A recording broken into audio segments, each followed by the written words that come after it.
Hi, I'm makeup artist Justin Tyme, and on today's episode of Make Up Your Mind with Justin Tyme, we're going to be talking about the latest powder from Chanel Les Beiges. Now, you may say to yourself, another pressed powder from Chanel, but this powder is actually different and it's far more luxurious than any powder they've ever put out before. You can use this powder as both a setting powder or a bronzer, depending on your skin tone.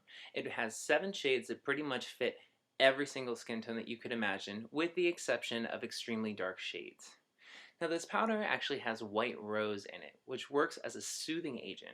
It has reflective particles, which are going to almost soften the skin's appearance on the surface, and it also has cotton flower to help with any redness and skin irritation that might happen from the environment or just to sensitivities in a very sensitive skin.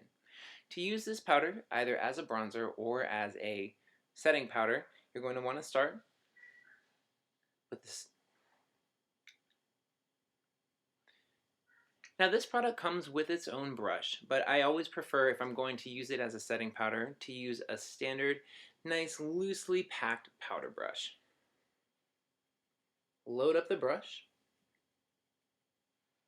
tap it out a bit, and simply go around the face.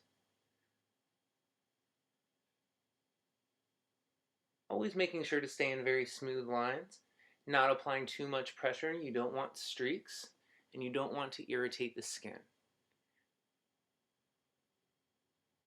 As a sensitive skin, I love that this powder has soothing agents in it, and it also works to protect from any environmental damage while you wear it. Now, if you want to use this powder as a bronzer, you're going to get a deeper shade. Usually 50 to 70 suits for a nice bronzer for most people. Taking it, we're going to use a dual fiber brush. Now, the reason why we're using a dual fiber brush as opposed to a standard loosely packed powder is that I feel that bronzers are put on best with the dual fiber.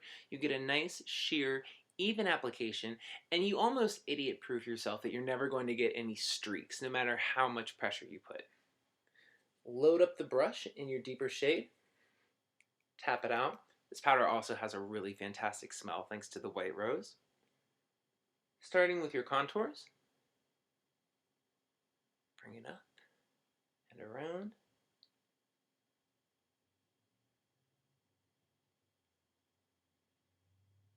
Blend down. You can also take it underneath as well. Or you can use it as an all-over bronzer once finished, or as a deeper setting powder.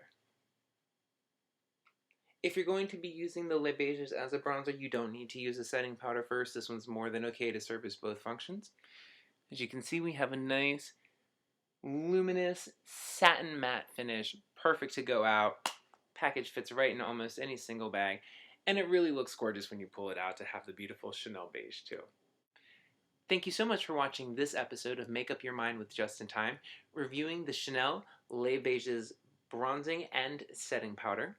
Be sure to follow me on Twitter and Instagram at JustinTymeArt, time spelled with a Y, and check out my work at www.justintymeartistry.com. Thank you so much for watching and have a great day.